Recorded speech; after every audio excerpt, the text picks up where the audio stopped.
里帰り出産で長男夫婦が帰ってくるから、あんたは出てけ。母はそう言って私を追い出そうとしてきたのだ。この家の家賃25万を支払っているのは私なんだけどな。どこまでも私のことをバカにしている母に、私ももう我慢の限界だった。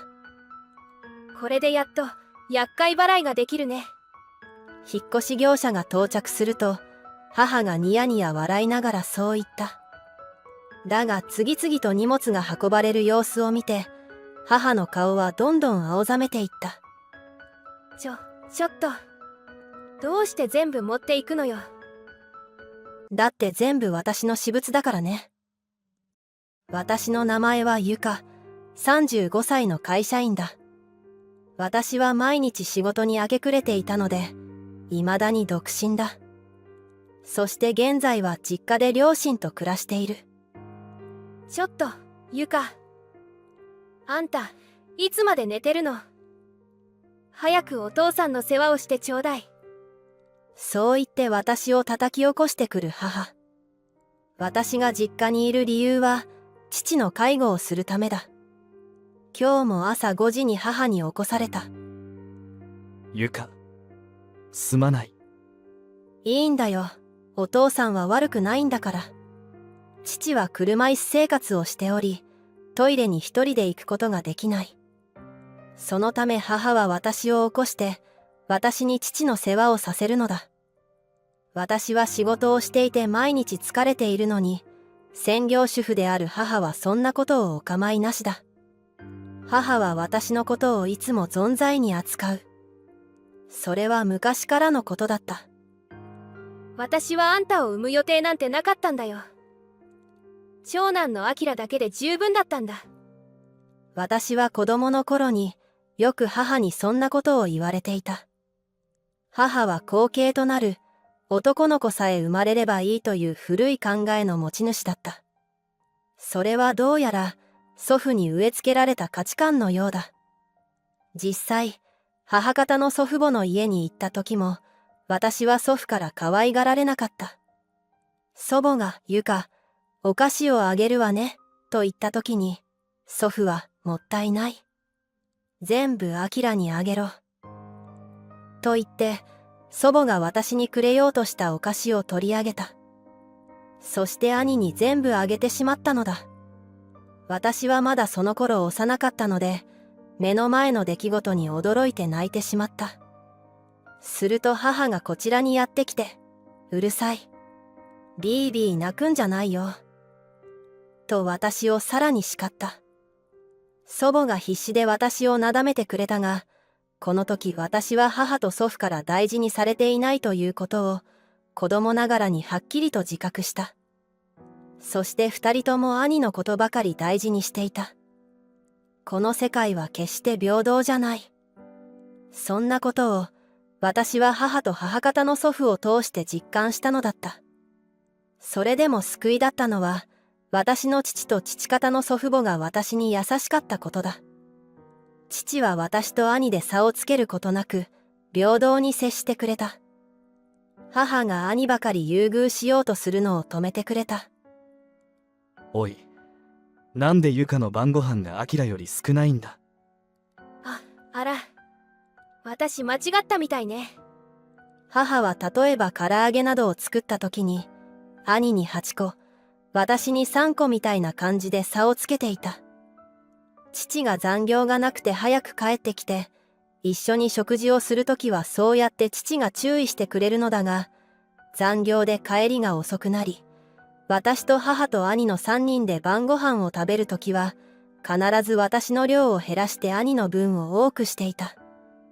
だから、私は子供の頃はいつもお腹を空かせていて、かなり痩せていた。学校の先生からも、ちゃんと食べてるか？と聞かれたほどだ。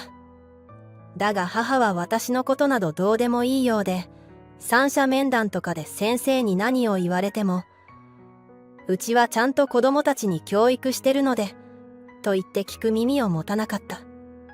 そんな風にひどい扱いを受けていた私。身近にいる母がそういう態度を私にとってきて、しかも自分を甘やかすから、兄も自然と私を蔑むようになった。お前と一緒にいると恥ずかしいから、学校で俺に話しかけんなよ。なんで、こんなダサい地味な妹を持ってしまったんだろうな。兄はそうやって心ない言葉を私に浴びせてきた。私の服装が地味なのは、母が一切服を買い与えてくれないからだ。小学校の頃は、兄のお下がりだったので男の子みたいな格好だった。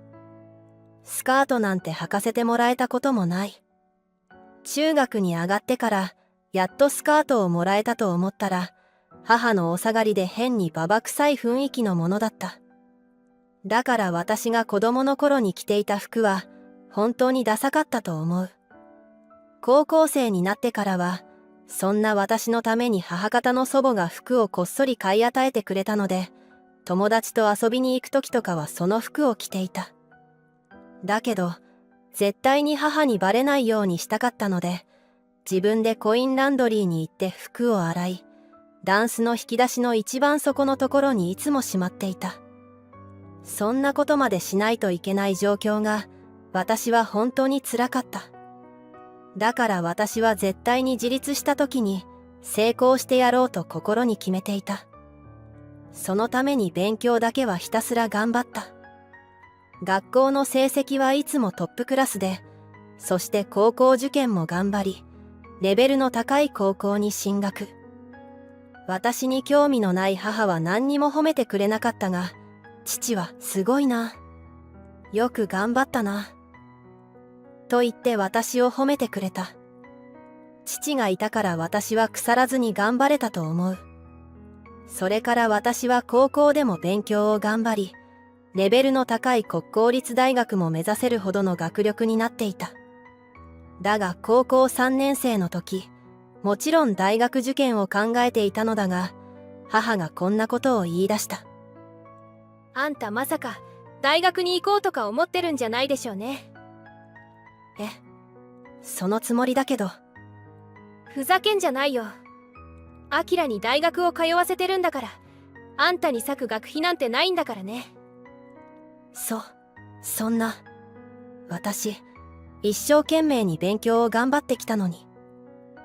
そんなの知らないわよ。とにかく大学には行かせないわよ。就職して家に金を入れなさい。ここまで母に対して怒りの感情が湧いたことはなかった。私はすぐに父に相談をした。すると父はものすごい剣幕で母を怒ってくれた。いい加減にしろ。俺はゆかにもちゃんと大学に通わせてあげられるように働いてきたんだぞ。大学に行かせないなんてお前が勝手に決めるな。ゆかが進学したいと言っているなら、ちゃんと進学させてやるのが親の務めだろ。でも、お金がなんだ。俺はちゃんと稼いでいると言っただろ。父の勢いに母はどんどん押されていた。もったいないわ。お前はどうしてそうやってゆかにひどい態度を取り続けるんだ。母親ならもっと平等に子供を愛せよ。父に説教され、母はだんだんと不機嫌になっていった。うるさいわね。そんなに娘が大事なら、あなたが今後介護が必要になった時、ゆかに全部介護をさせるからね。お前、何を言ってるんだよ。だってあなたは、アキラよりもゆかが大事なんでしょ。そんなことは言ってないだろ。子供たちは平等に可愛いと俺は思ってるんだ。どちらにせよ、ゆかにも大学に行かせるというのなら、介護は全てゆかに任せるわ。父は母がそう言うのでまた怒ろうとしたが、これ以上は埒が明かない気がしたので、私はその要求を飲んだ。わかったわ。将来、お父さんが介護が必要になった時、私が面倒を見るから。私はそういう条件で大学に通わせてもらえることになった。このチャンスだけは絶対に手放してはいけない。そう思ったから母の要求を飲んだのだ。それから私はさらに必死になって勉強をして、見事難関大学に合格を果たした。父はものすごく喜んでくれて、お祝いもしてくれたが、母は、ああ、学費がもったいないわ、と言っていた。絶対にいい会社に就職をしてたくさん稼いで、母を見返してやると私は心に誓った。確固たる目標があったので、大学に入ってからも私は怠けることなく勉強を頑張ることができた。おかげで大学4年生に上がる頃に単位はすべて取得。就活にたっぷりと時間を費やすことができた。その後、私は外資系の大手企業に就職。その時も母は私の就職先なんて興味がなかったようで、やっと出て行ってくれるのね、なんて言っていた。だから私は父と2人で就職祝いにご飯を食べに行った。それから私は実家を出て一人暮らしを始めた。実家には帰りたくなかったので、定期的に父と外で食事をしてその時に近況を話していた。父から母や兄のことを聞くのだが、母は今でも兄のことを甘やかしているらしい。兄が顔を出すたびにお小遣いをあげるらしいし、兄が高価なものを望んでも買い与えるという。だが母は専業主婦だから、そのお金は結局父が働いて稼いできたものだ。父は母に勝手にお金を使わないでくれと注意をするそうだが、母は息子のために使って何が悪いんだと反論してきて聞く耳を持ってくれないそうだ。そんな風に目に余る母の行動を目の当たりにしても、家事はちゃんとやってくれているから、父は母との離婚までは考えていないようだ。まあ、なんだかんだここまで連れ添ったから、情みたいなのもあるんだろうな。父と母の関係については私は干渉する義理はない。私にとっては、父と良好な関係さえ築ければいいのだから。その後、私は会社員として自立した生活を続けていた。あっという間に数年が経ち、周りの環境も変化していった。一番の変化は兄が結婚したことだ。兄は同じ職場の同僚だという舞さんという女性と結婚をした。せめて兄嫁とぐらいは仲良くしたいなと思ったのだが、私のその願いは早々に打ち砕かれることになる。兄嫁は両家の顔合わせの際には優しく笑顔で振る舞ってくれていたのだが、後日に兄嫁に会いたいと言われて、一緒にカフェに行った時にいろいろとひどいことを言われたのだ。私はあなたと家族になった覚えはないからね。アキラから聞いたわよ。あなた、昔相当ダサかったみたいね。しかもお母さんから嫌われてるんだって。地味でダサくて、母親にも嫌われるってマジでやばいね。そうやって私のことを笑ってくる兄嫁。ああ、この人も兄と同じタイプの人なのか。自分より下だと思う人を見つけて、これでもかというほどに蔑む。類は友を呼ぶというが、本当なのかもしれない。私は兄夫婦とは、絶対に冠婚葬祭以外では関わらないと心に決めた。父とだけ連絡を取っていればいい。私はそう思い、お盆も正月も帰らなかった。そしてそれからまた数年が経った。そんな時、私のもとにいきなり母から電話がかかってきた。あの母が私に電話をしてくるなんて、今までに一度だってない。一体何だろうか。私は嫌な予感がしながらも、しばらく鳴り続ける電話に出た。もしもし。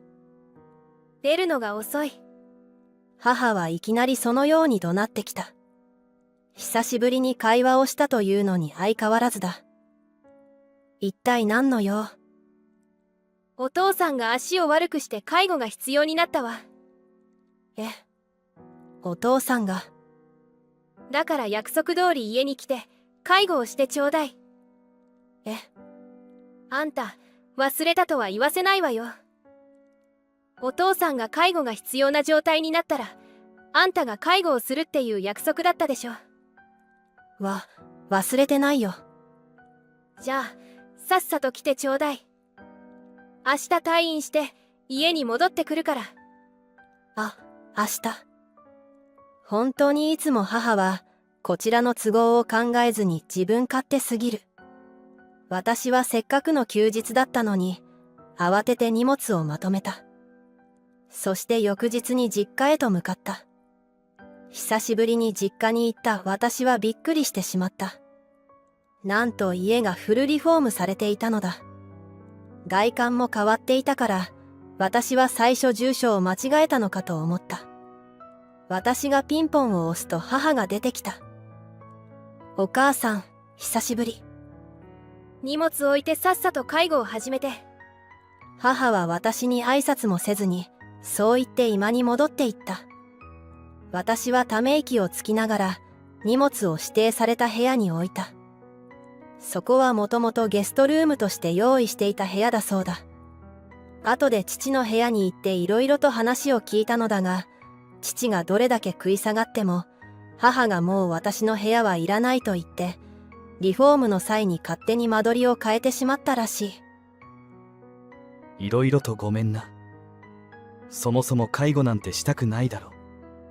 いいのよ、お父さん。あの時介護をする約束をしていなかったら今私はこうしていい会社で働けてなかっただろうから。それにお母さんやお兄ちゃんに介護なんて危なっかしくてさせられないもの。私が責任を持って介護をするから安心して。ありがとう、ゆか。それから私は仕事と父の介護を両立させた。もちろん日中は家にいることができないのでヘルパーさんを雇った。母は他人が家にいるなんて嫌なんだけどと文句を言っていたが、それなら日中のお父さんの介護はお母さんがすることになるけどと言い返すとしぶしぶ了承した。父の介護は苦ではなかったが母との同居生活が苦痛だった。35歳にもなって結婚もできない売れ残りなんて恥ずかしいわ。あんたなんてどうせ会社でも大して活躍してないんでしょ。何にも取り柄のない地味な子ね。アキラとはえらい違いだわ。母は私と顔を合わせるたびにそうやって罵倒してきた。父と3人で食事をしている時は父が母を注意するから黙っているが、父がベッドで寝ている時とかは居間で2人だけになってしまう。そういう時に母は決まって私の悪口を言うのだ。介護を全部やらせておいてよく悪口が言えるものだ。しかも他にも私はこの家にいろいろと貢献していることがある。きっと母はそのことを知らないのだろう。だから私に対してひどい態度を取り続けるのだ。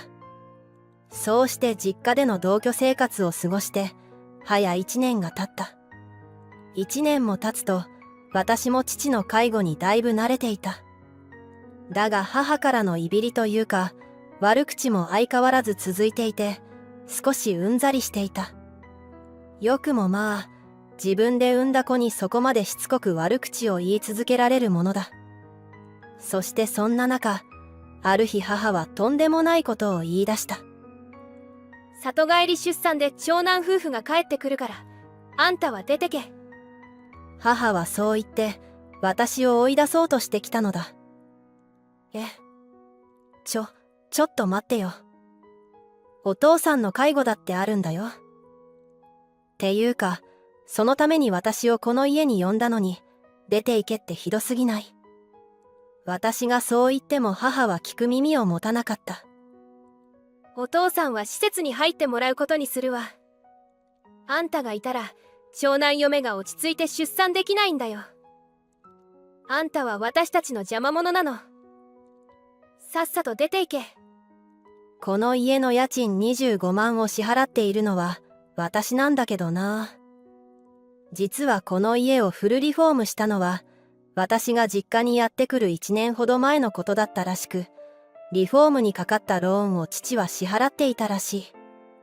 だが介護が必要なくらいに足を悪くしてしまい働けなくなったので早期退職をしたそうなのだが、退職金や年金でローンを支払うのはかわいそうだと思った。だから私が父の代わりにずっと支払っていたのだ。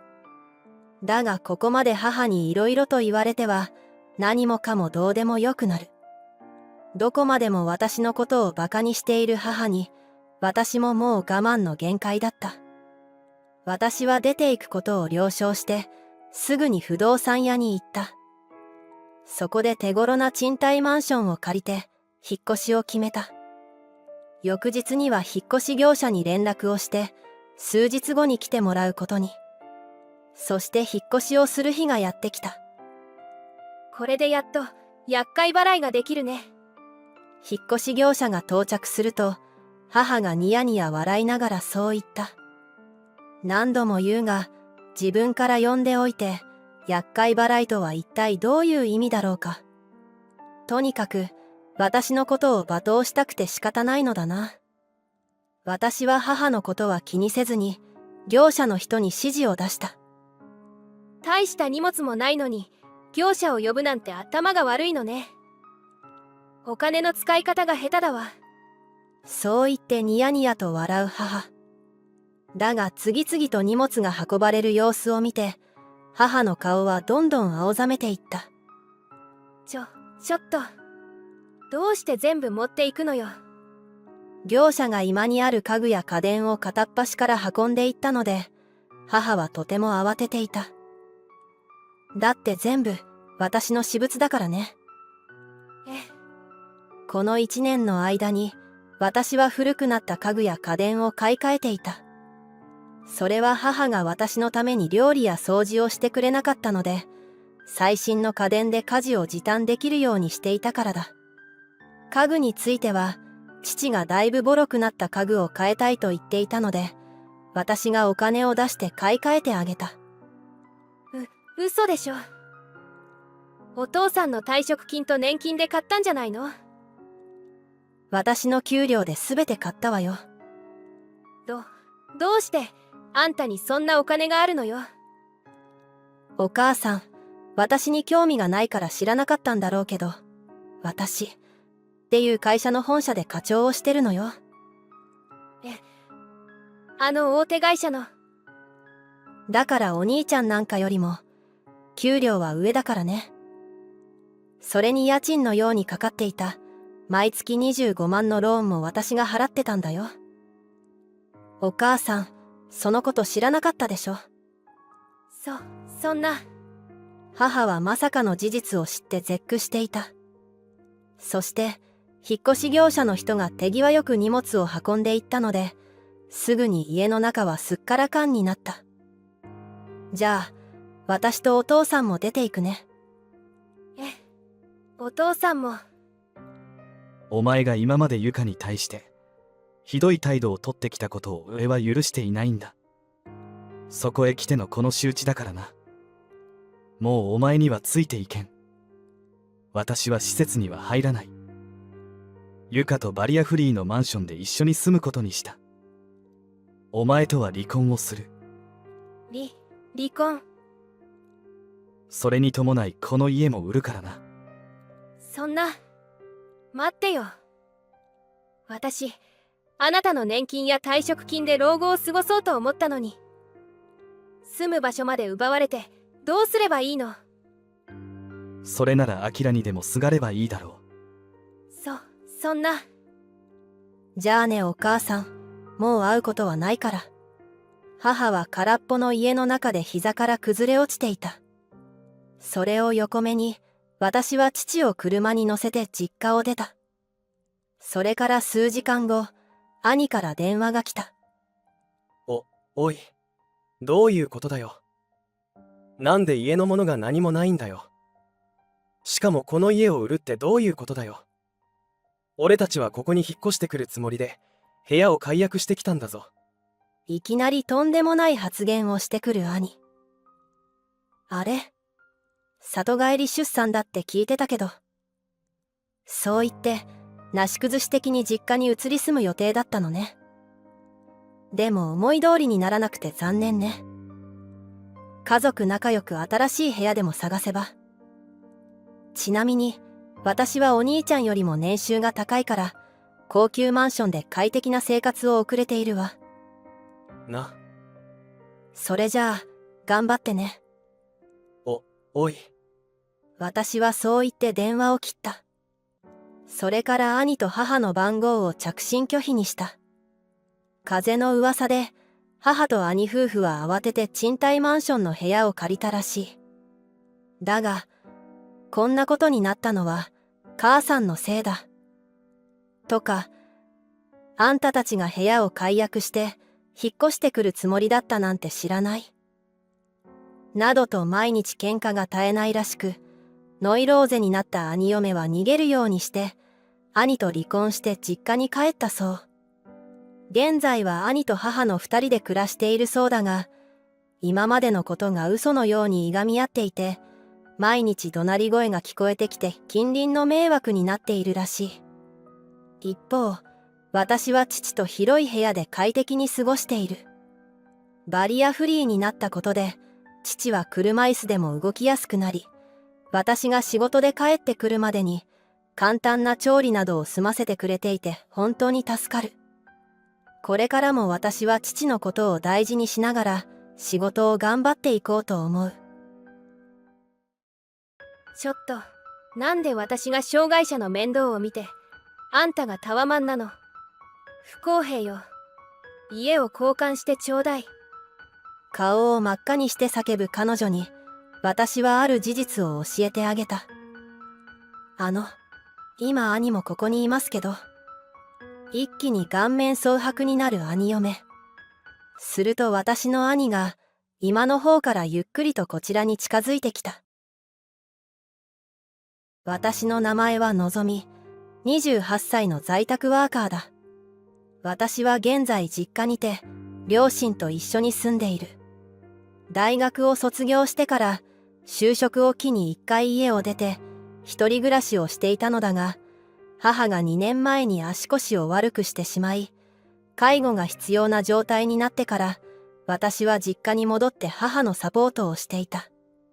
もともとは古い一軒家だった実家も、母のことを考えて家を売り払い、バリアフリー付きの賃貸マンションに引っ越しをした。部屋は広いし、築年数も浅いから、かなり綺麗で、とてもいい部屋だと思う。全面バリアフリーだから、母は電動の車椅子で自由に家の中を行き来しており、現在も元気に料理や掃除などをしている。私としてはあまり無理はしてほしくないのだが、母はもともと活発な人だったから、動かないと落ち着かないらしい。まあ、本人も無理な動きはしないと言っているし、何かあれば、私が家にいるから大丈夫だろうと思いながら見守っている。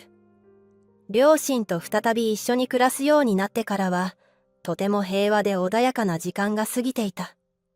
私は在宅ワークでエンジニアをしているのだが、仕事の時間は納期さえ守れれば自分で自由に決められるので、これほど介護に適した仕事はないと思う。実際、母は通院もしているから、日中に車椅子の母を車に乗せて病院に連れて行かなければならないし、スーパーなどの買い物だって一緒に行って食材を選んでいる。こういうことは普通に会社員として働いていたらできないことだ。のぞみ、いつもありがとうね。あなたがいてくれて本当に助かっているわ。迷惑をかけてごめんね。何言ってるのよお母さん。迷惑だなんて一切思っていないよ。だって、私にエンジニアの道を進めてくれたのはお母さんじゃない。おかげで今は家でちゃんと働いて稼ぐことができてるんだから。介護だって私がしたくてしてるんだから、気にしないの。ありがとう。のぞみは本当に優しいね。早くいい人が見つかるといいのだけど。何言ってるのお母さん、急に。いやいや、あなたももうすぐ30代に入るでしょ。そろそろ結婚を考えたっていいと思うの。それは確かにそうかもしれないけど、今は在宅で働いているから、出会いだってほとんどないし、仕事も忙しいから、なかなか結婚にはつながらないよ。そっか、でもあんたにもマサトにも、私は幸せになってほしいんだよ。お父さんとよくそういう話をしてるんだ。そうなんだ。私はそこまで焦っていなかったのだが、両親が思っていた以上に、私や兄が結婚することに期待しているのを知って、少し反省した。今まではただ働いてお金を稼いで、介護などの親の世話をしていれば、十分に親孝行になっていると考えていた。それに結婚は自分だけでなく、身内のことも幸せにするんだなと思った。それから私は、今までよりも少しだけでいいから、結婚や出会いというものに目を向けていこうと考えるようになった。最近は友人にもいろいろと相談をしている。じゃあ、旦那にいい人いないか聞いてみるね。いいの？もちろん。私だってのぞみには幸せになってほしいからね。ありがとう。助かるわ。そして友人はすぐに旦那さんに話してくれたみたいで、私は友人夫婦と旦那さんのお友達の4人で食事に行くことになった。はじめまして。アキラと言います。友人の旦那さんが紹介してくれたアキラさんは、とても爽やかな人で、現在は会社を経営しているらしい。社長さんにしてはそういった気取った感じは全くなくて、普通のサラリーマンとかのような営業とかの仕事をしていそうな雰囲気だった。確かに社長っぽくないってよく言われますよ。いえ、私はいい意味で言ってますからね。ええ、わかってますよ。のぞみさんは優しくて気配りができる方ですね。そうですか。今までの話し方とかいろいろ見てたらそう思います。私はそんな風に言ってもらえてとても嬉しかった。母は優しいと私に言ってくれていたが、それは介護をしているから、その感謝の気持ちを言っているだけだと思っていたからだ。私はアキラさんとはすごく波長が合うなと感じた。そして私たちは連絡先を交換し、今度は2人で会う約束をした。それからすぐに彼と食事に行き、2人きりの時間を過ごしたのだが、すごく楽しくて、久しぶりに私は恋をした。彼の方が2歳上なのだが、紳士的で年上の余裕もあって、私はどんどん彼に惹かれていった。その後何度かデートをしてから、彼に告白されて付き合うことになった。久しぶりに彼氏ができたので、毎日がとても楽しい。なんだか最近楽しそうね。のぞみ、いい顔をしているわ。そう。何かいいことあったの？実は彼氏ができたの。本当に。よかったじゃない。お母さんとっても嬉しいわ。のぞみが幸せになることが私の願いだから。お母さん、いい報告ができるようにするね。それから私は順調に彼と交際をしつつ、仕事を頑張り、母の介護をする日々を過ごした。彼に手料理を振る舞いたくて、最近は母に料理を教わっている。うん、美味しいよ。バッチリだね。本当、よかった。料理はもともと得意ではなかったが、毎日手伝っていくうちに、だんだんと上手くなっていった。母からも OK をもらえるようになり、私は得意料理が増えていった。いわゆる花嫁修行という感じだ。そんな中、ある日兄のマサトが久しぶりに実家に帰ってきた。お兄ちゃん、久しぶりだね。ああ、半年ぶりくらいだな。仕事が忙しくて、なかなか帰ってこれなかったからな。母さんの介護を任せっきりにしてすまない。いいよ。それより今日は何か用があって帰ってきたの？ああ、実はみんなに報告があってきたんだ。俺、結婚することになったんだ。結婚。私たちはみんな驚いた。もちろん兄は私の3歳上で、31歳なので、結婚してもおかしくない年齢なのだが、ずっと仕事ばかりしていた人なので、そういう浮いた話はほとんど聞いたことがなかったのだ。まさかお兄ちゃんが結婚するなんてね。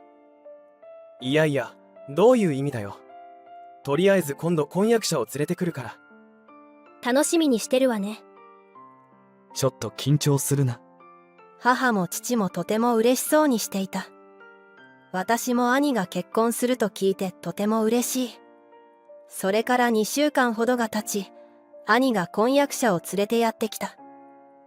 はじめまして、ゆかと言います。兄が連れてきたゆかさんという女性はとても綺麗な人だった。モデルとか芸能界とかにいそうな雰囲気で、そのような人が兄の結婚相手として現れて、さらに驚いた。二人はどこで出会ったの？母が兄とゆかさんに聞く。合コンで出会ったんです。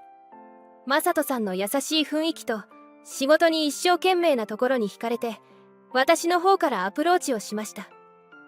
そうなのね。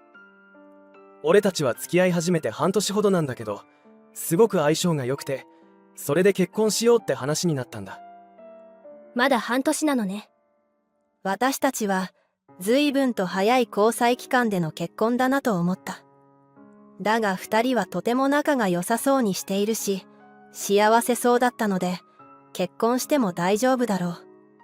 結婚の挨拶は終始和やかな雰囲気で進んでいたのだが、途中でゆかさんからトイレに案内してほしいと言われた。私は何も考えずに、普通に彼女をトイレまで案内したのだが、廊下に出て二人になった時に、彼女はいきなりこんなことを言ってきたのだ。あなた、恥ずかしいと思わないの？そんないい年して実家に帰省して。何歳まで実家にいるつもりなのかしら。そう言って私をバカにしてきたゆかさん。私はいきなりそんなことを言われて、びっくりしてしまった。この人は私に対していい印象を抱いていなかったようだ。だが私にはここに住んでいる理由がある。車椅子の母の通院もありますし。そんなの私がこれからするから。私とマサトさんはここに移り住もうと思ってるの。そうなったらあなたは邪魔なのよ。介護だって病院の送り迎えだって私がするわ。帰省中はさっさと家から出て行ってちょうだい。そう言ってゆかさんは私を追い出そうとしてきた。どうしてこんなことを初対面で言われなければいけないのだろうか。じゃないと、私はマサトさんとの結婚をやめるからね。そんな。なんと彼女は兄との結婚を人質にとって、私に出ていくことを強制してきたのだ。私はいきなりそんなことを言われて、びっくりしてしまった。彼女がトイレに行って、私は一人で居間に戻ったが、動揺してしまい、それからは全く会話を楽しめなかった。そして兄がとても幸せそうにしているので、私はこのことを誰にも言うことができなかった。その後、両家の顔合わせも済ませ、兄とゆかさんは私の親に同居の提案をしていた。ゆかがさ、2世帯の家を建てて、母さんたちと同居しようって提案してくれたんだ。それで俺もいいアイデアだなって思って。のぞみには母さんの介護を頑張ってくれたし、そろそろ一人で自由に暮らしてほしいなって思ってる。兄の思いは優しさからだろう。だがゆかさんは私のことがただ邪魔で仕方がないという感じなのだろう。兄の発言を受けて私の両親もそれに同意していた。確かにのぞみにはいろいろと世話になったし、制限をかけてしまったからね。そろそろ自由にしてあげてもいいよな。お父さん、お母さん、両親も同調していたので、私はもう家を出るしかなかった。それじゃあすぐに家を建てて、結婚後に新居が完成してから一緒に暮らすということで。ゆかさんはそう言った後に、勝ち誇った顔をして私を見てきた。私のことをそうやってバカにしてきて、一体何なのだろうか。だが母が納得していて、さらにゆかさんが母の通院の送り迎えをしたり、介護をしてくれるのなら、とりあえずは任せてみようと思った。両親も兄と暮らすことは楽しみだろうし、私もそろそろ新しい生活に移った方がいいのかもしれない。私は残された両親との生活を大事にしようと思いながら日々を過ごした。そしてそれと同時に、アキラとの関係をより深めていった。彼にユカさんとのことや、家を出ていかなければいけないことを話すと、それなら同棲をしようよ、と言ってくれた。その手があったかと、私は嬉しくなった。同棲をして、それでお兄さんの結婚式などが終わって落ち着いたら、俺たちも結婚の準備をしようよ。え、のぞみ、俺と結婚してください。それはいきなりのプロポーズだった。まさかこんな思ってもみなかったタイミングでプロポーズをされるなんて。それでも私はとても嬉しかった。はい、よろしくお願いします。私はすぐに両親に結婚の報告をした。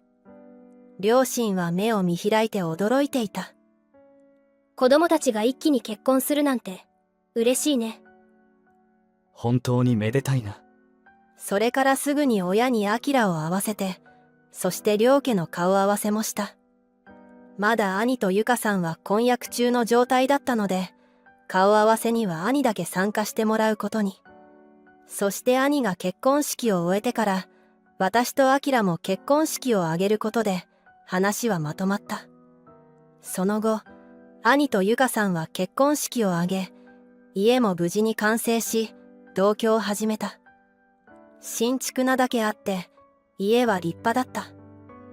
あなたにはこんないい家もったいないわ。ユカさんは私の耳元でそう囁いて、バカにしてきた。本当に性格が悪いと思う。それから私はアキラさんと同棲を始めた。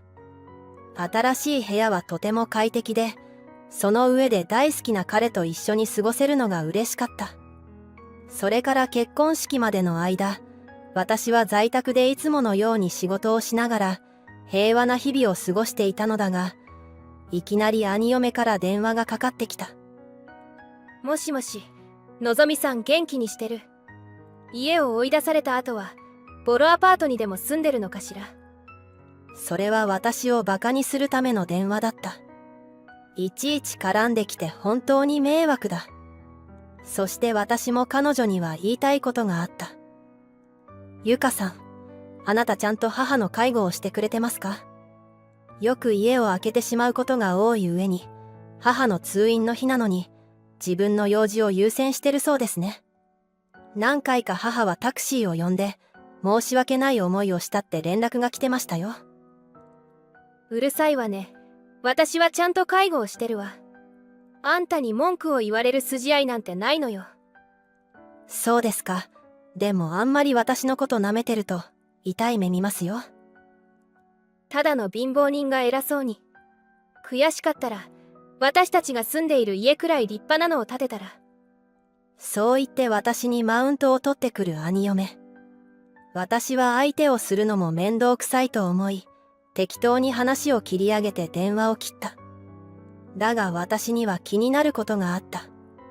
それは兄嫁が頻繁に出歩いて何をしているのかということだ。そして調査をしてみることにした。すると思いもよらなかった事実が判明した。なんと兄嫁は不倫をしていたのだ。実際には兄と付き合っている時から関係があったようで、結婚は高収入の兄として、本命の相手がその男性のようだ。私は怒りでいっぱいになった。兄を裏切っておいて、自分は好き勝手にやり、新築の家まで建ててもらってるなんて。私は彼女に制裁を加えることにした。私は挑発をするように、兄嫁に自分が住んでいる部屋の写真を送った。そういえばまだ教えてませんでしたが、ここが私と婚約者が住んでる家です。実は私は、アキラと一緒にタワマンに住んでいる。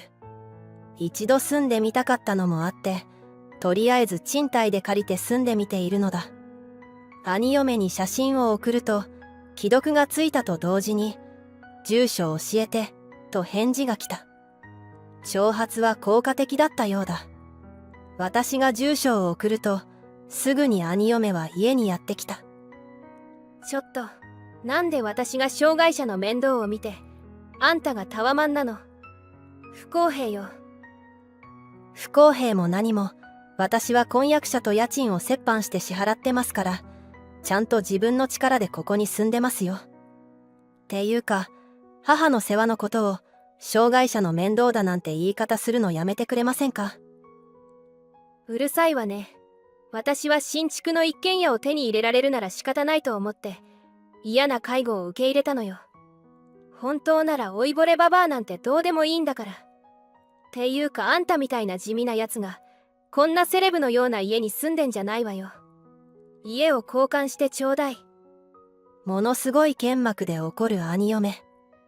顔を真っ赤にして叫ぶ彼女に、私はある事実を教えてあげた。今兄もここにいますけど。一気に顔面蒼白になる兄嫁。すると私の兄が、今の方からゆっくりとこちらに近づいてきた。お前はそんな風に思ってたんだな。マサト。どうしてここに？のぞみからあることを聞いて、有給を取ってお前を待ってたんだ。私を。お前、母さんの世話をろくにせずに不倫しているらしいな。これが証拠だ。そう言って兄は、私が渡した証拠写真を兄嫁に見せた。どうしてこんな写真が？私の婚約者、探偵事務所を経営してるんですよ。だからお姉さんのこと調べさせてもらいました。白昼堂々不倫なんかして恥ずかしくないんですか？うるさいわね。私は一人の男に収まるような女じゃないのよ。私と一緒になりたいっていう男性はいっぱいいるんだから。その中で一番稼ぎがいい男を選んだっていうのに、なんで最初から介護なんてしなきゃいけないのよ。しかもニートの義妹が私よりもいい家に住んでるなんてありえない。そう言って悪態をつく兄嫁。私はため息をつきながら説明をした。何回か説明してると思いますが、私はエンジニアとして在宅で働いてるんですよ。収入だってあまり言いづらいですが、兄よりも稼いでますよ。嘘でしょ。ああ、そうだよ。のぞみは優秀なエンジニアで、もともとは大手 IT 企業で働いていたからな。そんな。兄嫁はようやく私のことを理解したようだ。いずれにせよ、不倫をしたやつと一緒に暮らすことはできない。離婚して、あの家から出て行ってもらう。兄にそう宣言されて、兄嫁は膝から崩れ落ちた。どうしてこんなことに？その後、兄夫婦は離婚し、兄は兄嫁と不倫相手に慰謝料を請求した。元兄嫁は不倫相手と一緒になろうとしたが、慰謝料の支払いで懲りた不倫相手は、元兄嫁との関係を切ったらしい。結果的に元兄嫁は実家に帰り、義両親に助けを求めたそうだ。一応義両親は元兄嫁の代わりに慰謝料を支払ったそうなのだが、元兄嫁のことを監視して、フルで働かせて、建て替えた慰謝料分のお金を支払わせているそうだ。一方、新しく建てられた実家についてだが、兄は名義を父に変更し、自分は会社近くの賃貸マンションに引っ越した。やっぱり会社から近い方が仕事をギリギリまで頑張れるし、それにせっかくの2世帯なら夫婦に住んでほしいから。そう言って兄は私と明さんに実家に住むように言ってくれたのだ。そうすれば私は母の介護もできる上に2世帯なので、明との新婚生活も楽しむことができる。明も私の親と仲がいいので、これが一番いい案だった。私たちはタワマンを解約し、すぐに引っ越した。兄にだけ家の購入のお金を出させただけのようになってしまって申し訳なかったので、私と明で家の購入額の半分を兄に渡した。それから私たちは家族みんな仲良くしながら楽しい日々を送っている。これからも私は仕事に介護に頑張りながら充実した人生を過ごしていきたいと思う。ご視聴いただきありがとうございます。本日の物語はいかがでしたか？チャンネル登録よろしくお願いいたします。では、次の物語でお会いしましょう。